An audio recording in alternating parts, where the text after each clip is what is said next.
Also this week, international crew from HBO Sports saw how Pac-Man trains as hard as he can for the upcoming fight. George Jakovic of HBO Sports flew in all the way from the US. Coming from America and reading the Philippine newspapers, he seemed like he was some unfocused fighter. His mind was on everything else except the fight. Yeah. But I've been here 2 days watching him train, and he seems very focused. So that was me being interviewed in Cebu City, Philippines in 2007. The reason I was out there, Manny Pacquiao was rematching Marco Antonio Barrera, but it was a trip I was never supposed to take at all. I was with HBO at the time, producing a countdown show to the rematch between Manny Pacquiao and Marco Antonio Barrera. We were shooting at the wild card with his trainer Freddie Roach, and Manny was supposed to be there. It was the opening day of his camp, and he didn't show up. We were there, the cameras were there, and there was no Manny Pacquiao. The plane lands at 8 o'clock at night, and he was supposed to be on last night's flight, and I don't know if he's here yet. If he doesn't show up soon, we're giving Barrera a chance to win the fight. He eventually showed up. There was a press conference announcing the rematch, and then Manny Pacquiao was gone. I get the report that night that he was on the plane home. So that really was a surprise. This is part of the romance of Manny Pacquiao. He's very unpredictable and probably a nightmare for his trainer and his handlers outside the ring. And then he goes into the ring and knocks the opponent out. Manny Pacquiao's life in 2007 was much different than it was today. There was a lot of turmoil, supposedly, in his personal life. He was supposedly having family problems.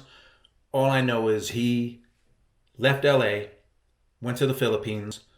The only way we were going to do a countdown show was to go to the Philippines. So I was the lucky one. I got to go out there.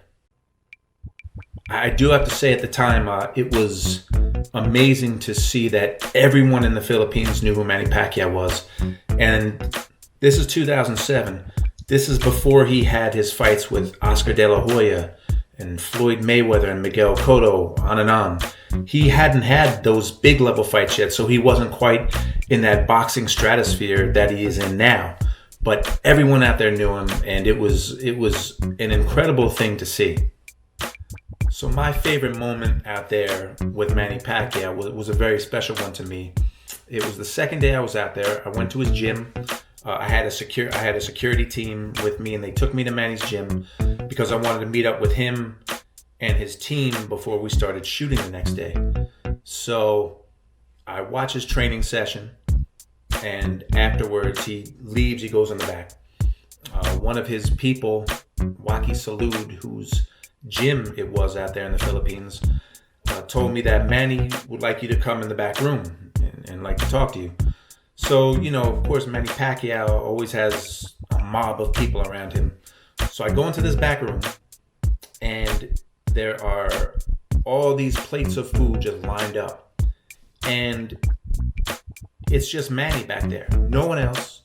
It was just me and Manny Pacquiao having lunch and just talking. And it was very cool. It was just him and I back there talking boxing, talking about the Philippines. He was telling me about the food. It was a very special moment. Very, very cool to be with him like that.